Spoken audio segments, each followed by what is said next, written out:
16, is that right? Is there 16? Yeah, that's good figure. Yeah, well, like, we can't figure it out. History Without a teacher. calculator, we don't know what we're doing. So anyway, my name is Ron Burns, and I served 16 months in Vietnam between 1967 and 1969. I deployed, or I enlisted in the Army when I was 19, and by the time I was 20 and a half, I was in Southeast Asia. I served my time with at first, the 1st Aviation Brigade, which was essentially helicopters and helicopter warfare. And then I was transferred to the 101st Airborne Division, where it was more of the same.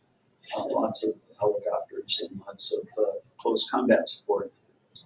I started my tour in southeast, or in the south of South Vietnam, at a place called Plantation Airstrip. Plantation Airstrip was probably 4 or 5 kilometers outside of Bien Hoa. There's a huge Air Force complex there, and of course Bien Hoa was 4 or 5 kilometers out of Saigon. I think if my numbers are still correct in my head. So we did a lot of what we called combat assaults. In other words, taking scores of helicopters with infantrymen in them and taking them to a certain location to wage war. Each one of the helicopters would carry probably 5 or 6 combat troops, and I crewed that kind of a helicopter for 6 months. And then I moved on to a different kind of helicopter for the last 6 months that I was in aviation, and it was called a gunship. And there were 4 people in a gunship, and we provided close aerial combat support for these huge missions we did when we inserted troops to a certain place to engage them. So it was a harrowing job, and it was, if you got 3 or 4 hours of sleep a night, you were very, very fortunate, because all of your time went into preparing for the next day's mission, which meant your piece of machinery, which in my case I was personally responsible for that helicopter being ready to take off at 4 o'clock, 5 o'clock in the morning. And sometimes just during a crisis in the middle of the night. So sleep was very hard to get. The work was very technical, and it was also very dangerous.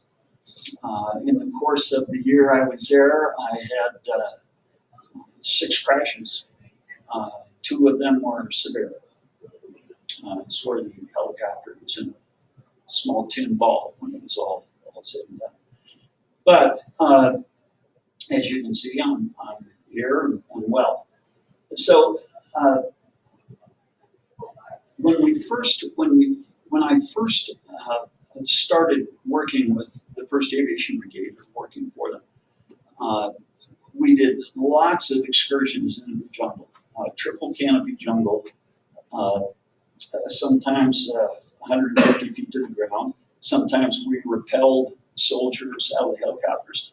Other times we had the landing zone prepared by B-52 bombers that would just come and carpet bomb a place so it was big enough to get helicopters into, or artillery. Other times we landed in a swamp, and everybody just jumped out in the swamp. And then they would regroup and then go about their mission.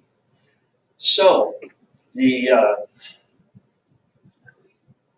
company area in Plantation Airstrip was a quarter of a mile from the Long Binh ammo dump. Now, the Long Binh ammo dump was the biggest concentration of ordnance. And ordnance is everything from rifle cartridges to 2,000-pound bombs. Okay, and they store them in this huge dirt revetment. So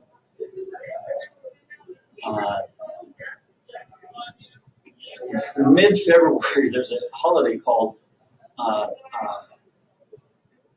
believe it's the Buddhist holiday. What do they call that? Oh, the Buddhist New Year. Tet. Yeah, Tet. Lunar, yeah. So, did I forget that? Anyway, so the night of the Tet Offensive, I was by then I was in the gunship platoon, and we were on standby down, well, actually on Mar Air Force Base, and that's when they rocketed from outside our perimeter, of course, the long gun ammo gun, and that was the beginning of the Tet Offensive. And if the initial explosion looked like a small atomic blast, and it leveled our company area. All the tents flat, maintenance area flat. The only thing left standing were the helicopters, and that's because they were redundant. So we were what they called scrambled to get in there as soon as we could to figure out what was going on. We flew for the next 24 hours straight. We did many because the invasion by the Viet Cong and the North Vietnamese was so well organized and so comprehensive that we had difficulty figuring out where to engage them. One of the places we engaged them was coming down the major strip at Benmore Air Force Base. And that was just totally unheard of because it was so well guarded. So the battle raged for another 24 hours. And then I was off for like 6 hours then to have a helicopter maintained. And then we were back in the air for the next 3 or 4 days. And we took a lot of casualties in the company. And during one of our missions, they closed off downtown Saigon. And it was a huge city at the time, 2-3 million people, basically in a river bottom rice paddy. And the Viet Cong and the NVA were so entrenched, particularly in this one hospital that was a U.S. hospital, where actually a friend of mine was recovering at the time. And because they were afraid that the Viet Cong or the NVA were going to assassinate or will just summarily kill everyone in the hospital, they told us to open fire on the hospital.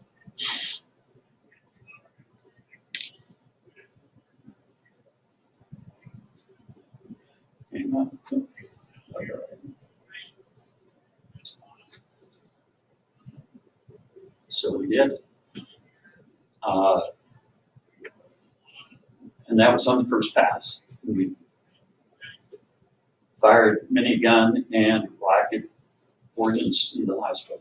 And at that point, they panicked and vacated. So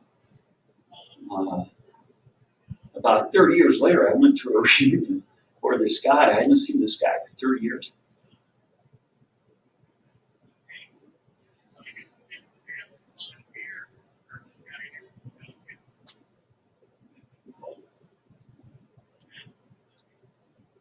And he said that he thought it was so anyway, after that, about a week later, when everything was still in turmoil, they transferred the whole company to a place outside of Hue Phu Bai, about 30 miles, 20 miles from Khe Sanh. And there we were put at the disposal of 1st Cavalry Division, 1st Airborne Division, and we were there to free the old city of Hue and the surrounding countryside. You should know, at that point, the Marines had been pinned down in Hue for about 10 days, 12 days. and it was a very, very bloody battle, lots of casualties on both sides.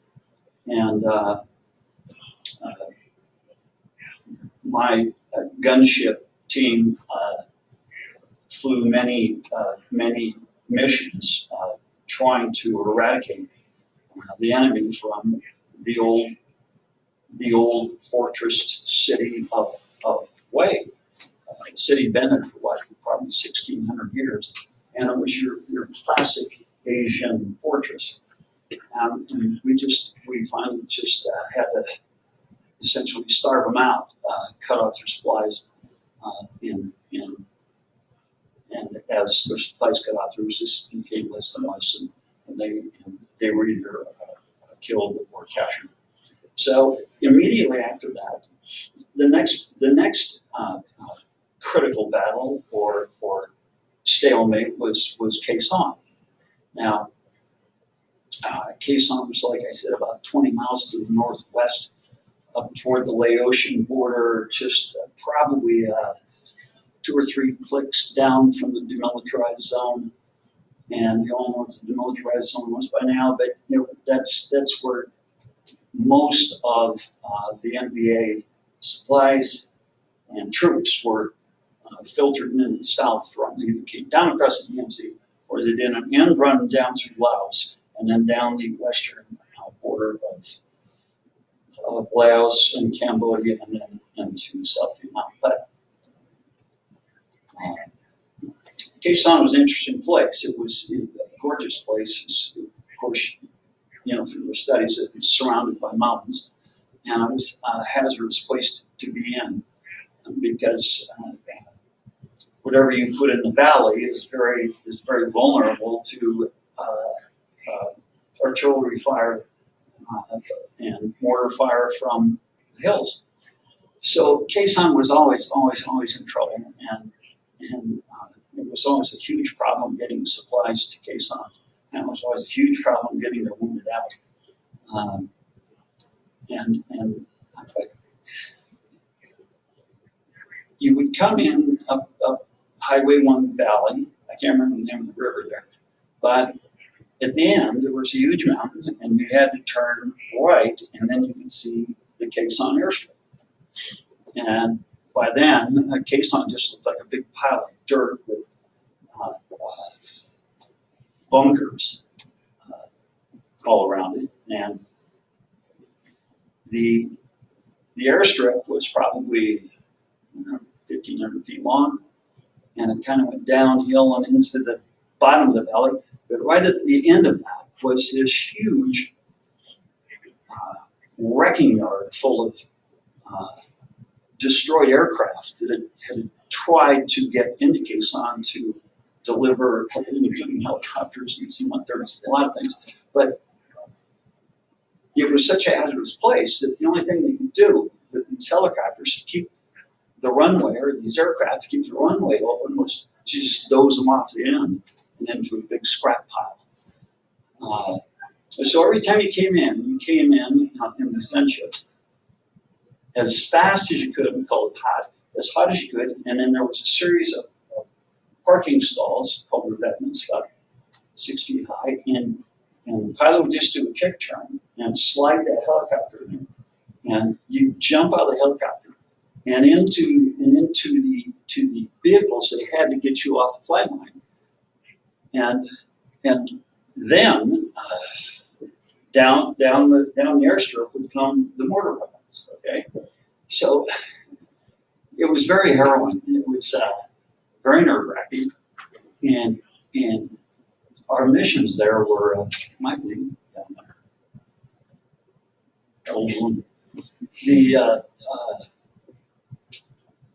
So once you got out there, you went to the command post. The command post was a huge bunker underground, probably 40, 50 feet deep, and quite the complex, really, radios, all that.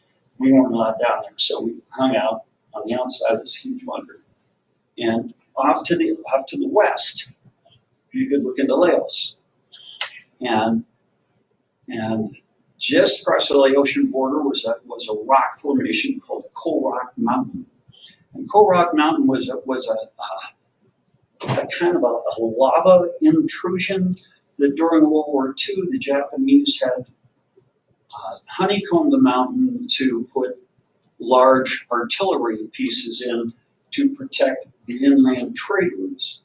So they were abandoned. So after World War II, so then the NVA and the Chinese and the Viet Cong refurbed these cannon to become operational again. I think they were like 12 miles away. So 3 or 4 times a day, they would wheel these large artillery pieces out, and they would barrage Quezon. And some of these projectiles were over 1,000 pounds, so you can imagine the damage they could do.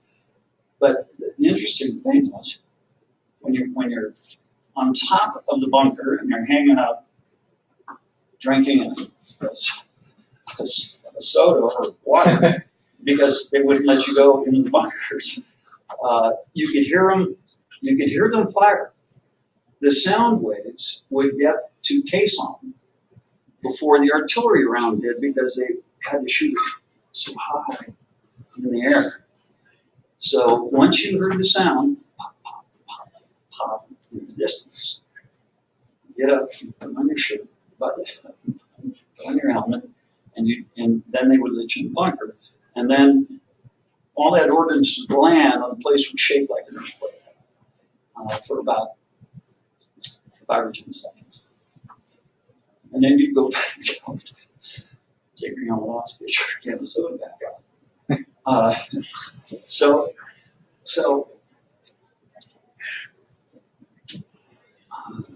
sometime back, I was at a house party in Bozeman. And the host of the house party was a guy who was a Marine in Quezon while I was there. And Marines go to a place for 13 months. I mean, they're an infantryman for 13 months in places like Quezon, which is, you can't imagine how bad that is. So his bunker, where his permanent bunker was for 13 months, was off the end of the airstrip, 30 feet from where I used to work my helicopter. And to hear his stories and to realize that I was meeting this guy for the first time in Bozeman, Montana, who had lived in a bunker for 13 months, 20 feet from me and from where I parked, and I never met the guy. I mean, it was just one of those strange little serendipitous passings of people in that kind of situation. It was very, I don't know, it was interesting to say the least. So we did a lot of missions out of Quezon, and we went into the foothills out to the west between Coal Rock Mountain and Quezon, and then down into the huge valley complex that was the Ashaw Valley. Now, no one up to that point, outside small excursions or small expeditions, had ever gone into the Ashaw Valley in a large force, because it was so well fortified, and the Viet Cong and NVA were so entrenched there and established. So some general somewhere said, we got to go to the Ashaw Valley. We have to push these people out of there. Well, none of us could figure out why, because it was so far away. I mean, why go there? They're not doing anything as long as they're there. But they insisted that we go there. And so they initiated this huge mission into the Ashaw Valley, and my company, my platoon was we would go in and prep the landing zone. Now, I've been prepped by the New Jersey battleship and B-52 rates for at least 10 days, but it did nothing to de-intensify the potential of the troops that were there. So my helicopter and two other helicopters were the first helicopters coming over that ridge and then down into where our prospective landing zone was to put the troops in, right? So this one place we ended on, my helicopter's the first one in, and we were putting down as much suppressive fire as we could, rockets and miniguns and door guns, machine guns, and at some point you have to break off, you have to disengage because you don't want to crash. So as soon as we disengaged, I couldn't tell that we had quit firing because they were firing so much stuff back at us. It was so loud that I couldn't distinguish the rotor blades. The only reason I knew we were still flying is because we were still flying visually. And so through the rest of that day, we lost scores of helicopters. I was just incredible. My fire team was just incredibly lucky. And that mission went on for 4 or 5 days. Now, closing out that mission, I was involved in extracting a long-range reconnaissance team, which was a team of 6 or 8 infantrymen, highly trained to go into the jungle for a week at a time on their own and set booby traps, do surveillance, and try to get in and get out. Well, this one team got pinned down at the very end of the Ashaw Valley and a lot of little rolling hills and ravines. And so we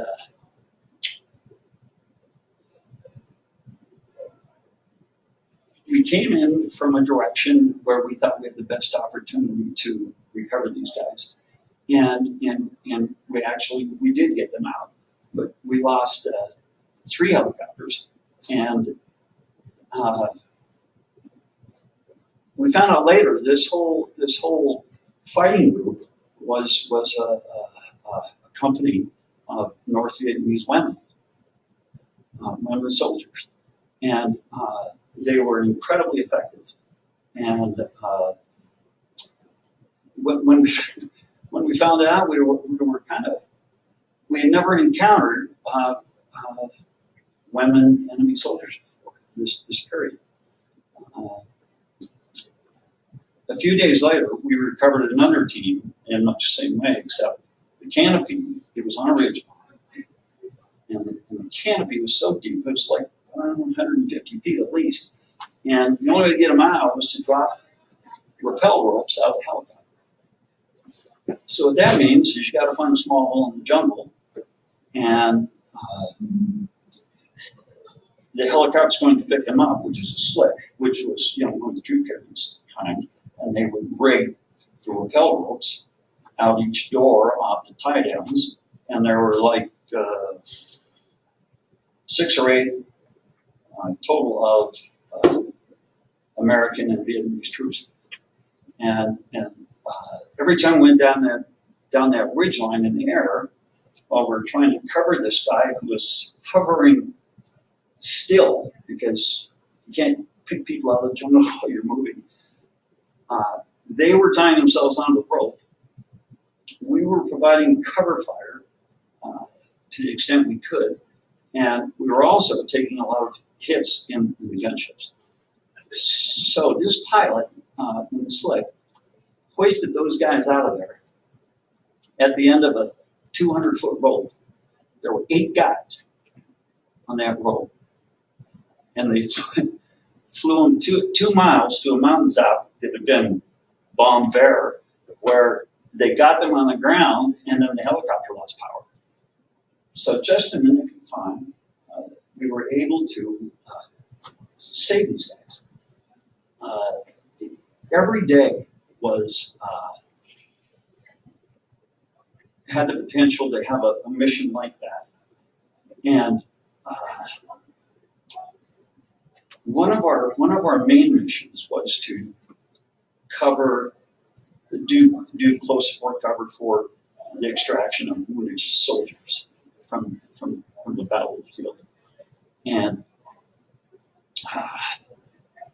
oftentimes, the same kind of situation would exist where they either brought the guy out in a basket on a sling below the helicopter, or they actually had a place where they could land, but they were still always under intense fire by the Viet Cong or the NDA. We did many of those extractions, and we didn't get them all out alive, sorry to say, but we did as well as we could.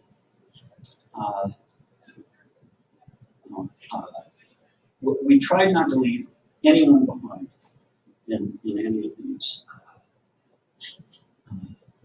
battles where there were casualties. Even the guard dogs or the scout dogs.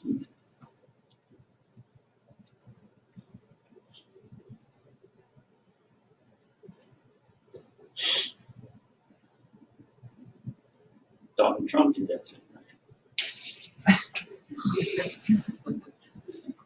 Anyway, the guard dogs, the scout dogs, we even recovered the scout dogs. And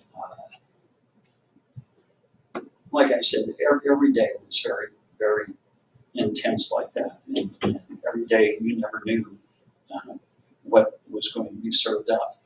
And rarely did you get, usually you ate your meals out of a tin can, a sea ration. And water that was pink because we put so much anti-malaria poison in it. It was fine for you to drink, but it was horrible tasting stuff. Where are we at for time, Jake? So we got about 15 minutes. So. 15 minutes? Okay. So, yeah, there's just so much to talk about. But I can't think of any other at this point. Let me think for just a few months. Do you remember anything I mentioned before? Did you want to talk about any of your helicopter went down 6 times? Oh, well, yeah, I will kind of recap 2 of those.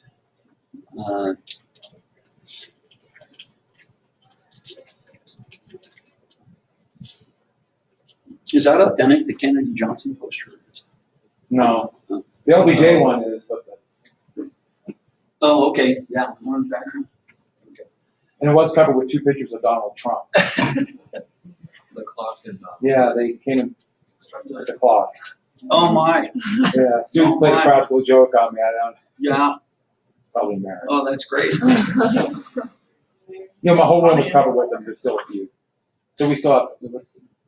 Did you ever find who did it? No, I have a good idea. To be anonymous. So, It was good. And so when I was crewing slicks, the troop carrying helicopters, we used to do all kinds of missions, and a lot of times you just humanitarian missions, like getting food to villages that didn't have enough food. Usually that was rice or something like that, and medications for them to purify their water or to vaccinate their children. So we did a lot of that kind of work. And so one time we were dispatched to take 800 pounds of explosives to this mountaintop that had a growth of trees on top of it, and it was kind of like a big donut. It was kind of like a big meadow around it, and there was just below that, there was a very, very, very small landing area. Just barely big enough for one helicopter. So on top of the 800 pounds of explosives, we had taken 4 infantrymen with us. And by the way, this was not my helicopter. I was filling in for a guy who I can't remember what happened to him now, but it was combat related.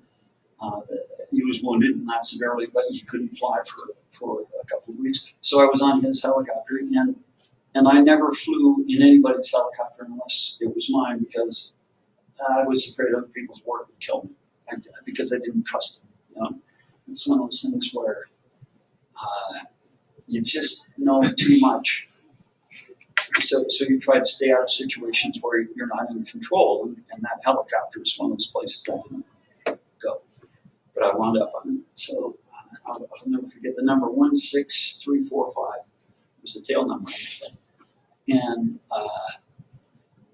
it was very hot. It was in just below the Central Highlands, just south of Playcool, about 5 miles, 10 places or so. And like I said, this place was very high, and it was very hot. So that means the air is very thin, and it takes air to hold the helicopter up. So they would tend to not be able to carry as much load. The air is so thin, and you send it through the air, and that's not what you want. So we got to this landing zone, and we're coming in on short final. We call short final. We're coming in about 50 feet off the ground, and Captain Lena, a guy I didn't care for at all, was the co-pilot, and then there was another fellow who was a warrant officer who was just new to the country. So what happened was the tail rotor on the helicopter started to malfunction. If you don't have a tail rotor on a helicopter like the one out here at the airport, if that tail rotor doesn't work while you're hovering, the helicopter starts to spin the opposite direction of the main rotor, just torque by the nature of so much horsepower going through the body of the helicopter. So that's happening about 50 feet, and this thing's whirling around. I'm jumping. So I jumped, and my foot got caught between the ammo box and the bulkhead. So I'm hanging upside down on this helicopter. I'm going, brilliant. You know. The next thing I remember is the pilot crashed the helicopter straight down, just flew it right into the ground. And somehow, the next thing I remember, I'm looking out from under the helicopter, and just the impact of crash bent the mast with the blades on it. And so this thing is like a huge, out of control egg beater, right? It's just thrashing around and coming apart. And I'm pinned under this thing. And every time it comes down on my back, I can feel my intestines moving up under my diaphragm. So I'm thinking, hey, this is not going to be this. I'm not going to get out of here. So as luck would have it, the rotor started to slow down enough that it would kick the helicopter up off of me just enough to move. So after 3 or 4 of those, I got myself out from under the helicopter. I couldn't walk very well. But I went to the front of the helicopter, opened the door, got the pilot out, and the other guy got the other pilot out. And of course, all these people are coming down from this little encampment, this little outpost, and they're running down the hill to figure out what they can do, but they don't know that we have 800 pounds of explosives in the helicopter. So as soon as they figure that out, they start running back up. It must have looked pretty comical, really, except it was just a very dangerous situation. And luckily, no one was killed, and we were able to get the helicopter's engine shut down, so there was no chance of it blowing up. But myself and the door gunner wound up staying overnight in that base camp, or in that encampment, And they came and got us out the next day. But that was the first. That's the one that's most prominent in my mind. Another one was, How long have you been there when you had that crash? I had been there just right about 11 months. I was getting ready to rotate. No, that was 6 months. And then the next one I tell you about, I was there right at the, it happened right at the end of my tour. And we were taking off in the gunship, hooked a skid on a piece of steel on the runway, and spun the helicopter and broke the tail boom off. And it was kind of like the other scenario where the helicopter just starts to come apart on runway. And none of us got, I didn't get hurt in that one either, but it was just it had its moments of anxiety and danger. The whole helicopter experience. I've only been on one helicopter since. The only reason I was is someone surprised me with a helicopter ride over Glacier Park. You guys are, what are we doing here? Well, we're going to go to the park in the helicopter. And I said, really? I was kind of surprised by that. So then after my main tour, I'm sure I'm leaving out some very interesting stuff, but I should have taken a few more notes in my mind to make this fit the time slot a little bit better. But I came back 2 times after that to Vietnam after my regular tour, and I was there for a total of 16 or 17 months during the last 5 or 6 months of my enlistment. I was on ships going back and forth across the Pacific, taking helicopters to resupply the helicopter companies with.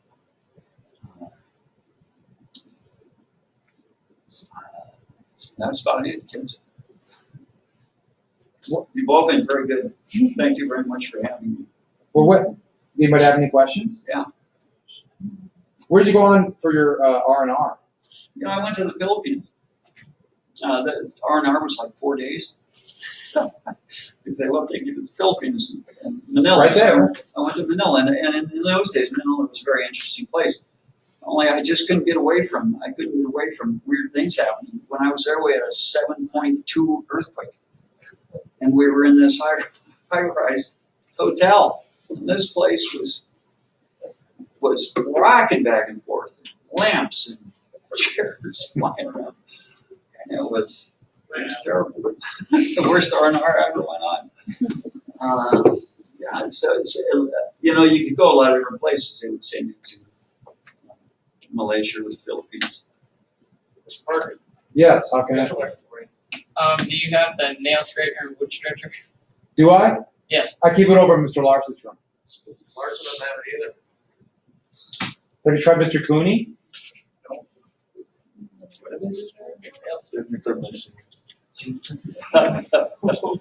Did they really? What is that? I'm very confused. That is praying. It was a pray. Mr. Mellish is making honors. Yeah, straight sound treasure. And of course, no, I think Mr. Larson. So just another quick. The kids don't know. Well, yeah. Haven't you ever used one? What is it?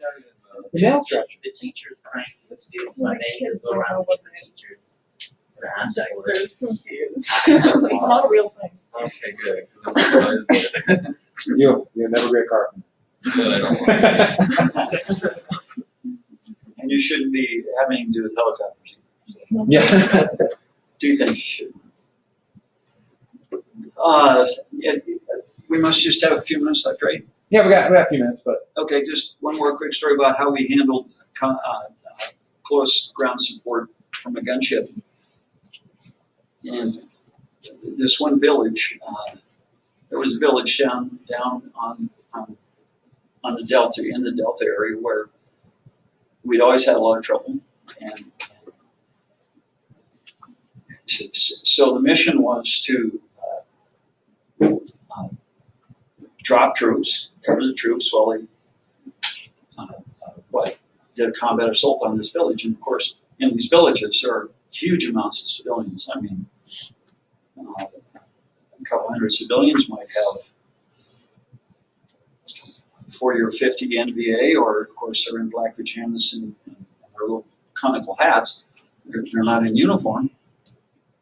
But so in this 100 or so people, 200 people, you might have 50 or 60 troops that are using the civilians for human shields. And the water buffalo and whatever else they could get to cover them while they made it to the jungle. So a lot of times, really, it's kind of the dark side of war. Not that war has a bright side, but sometimes different companies handle that in different ways. Sometimes they just shot hell out of everybody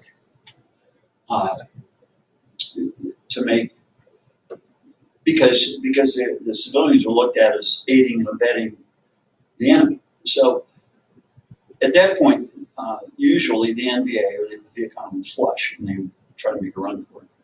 But my aircraft commanders were very disciplined men and very good guys. And when we got ourselves in a situation like this, we would still use our ordnance, but we never, for example, if they were on a rice paddy dike where they were fairly confined, we would fire missiles and machine gun fire down each side, trying to get somebody to break, something to break down. But in this one village, that didn't happen. So the only thing we could do was go around the front and stop and saturate their route out of the area with rockets and machine gun fire in passes. One helicopter will around the front, and then the other one's over here at 180 degrees, and they just change like that until the infantry could close off their exit route. But a lot of times that wasn't the way it went down. I'm sure you've heard of the My Lai incident and other unfortunate kinds of things that happen. But that's how we try to keep civilian injuries to a minimum, or fatalities or casualties. It didn't always work. Sometimes I can't say that my helicopter or my crew was responsible for the accidental killing of a civilian or someone like that, or a casualty to a civilian. But all too commonly, it happened in the helicopter wars. High levels of frustration, combat fatigue, and that just generates poor judgment and wanting to take revenge instead of execute your mission. So there are a lot of things to keep in your mind while you have this position of incredible power and control. You have to remember they have a lot of power and control too. So it's a fine balance how you keep yourself mentally aware, so you don't do something that you have nightmares about for the rest of your life. It's a fine balance. Okay. Does anybody have any questions? Yeah. What now? Did you enlist right out of high school? Did you go to I college? did. I flunked the third grade, so I was 19 by the time I got just after high school. I was 18 and 11 months. And then July 18th, the following month, I turned 19, and I was right at the top of the draft board list. I still have my draft card. I'm kind of dubious to say, kind of interesting thing, but I was in Vietnam by the time I was 20. One of the reasons I went was because I didn't have enough money to go to college, and my father said, I don't have any money for you either, so you just got to figure out on your own how you're going to get to college. So one of the ways to do that was to enlist in the Army and become eligible for the GI Bill. if you lived. Qualifier. I mean, that's a high price to pay for a college education. I mean, but thousands and thousands of us did. I mean, we didn't have any choice. So that's how we were able to afford college. You can still do that in the military, and it's a much more lucrative program now. And you can choose programs where you're not necessarily you get maimed or shot or whatever.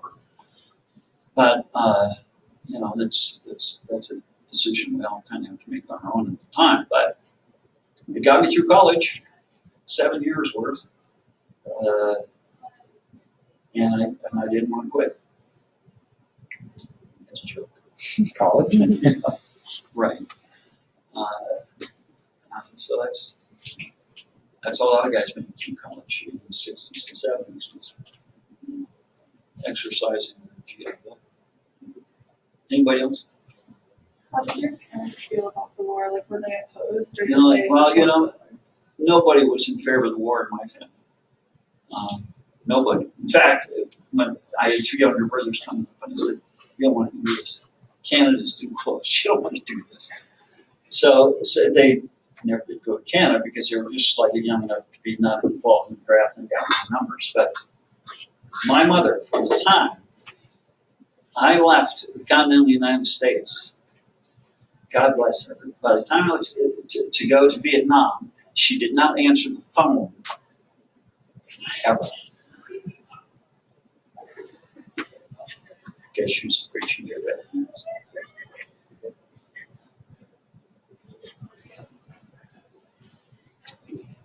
What year did you get out again? Pardon? What year did you get out? 69. And- September 69. Oh, well, gosh, bell rang. Saved by the bell. Thank you, that was great.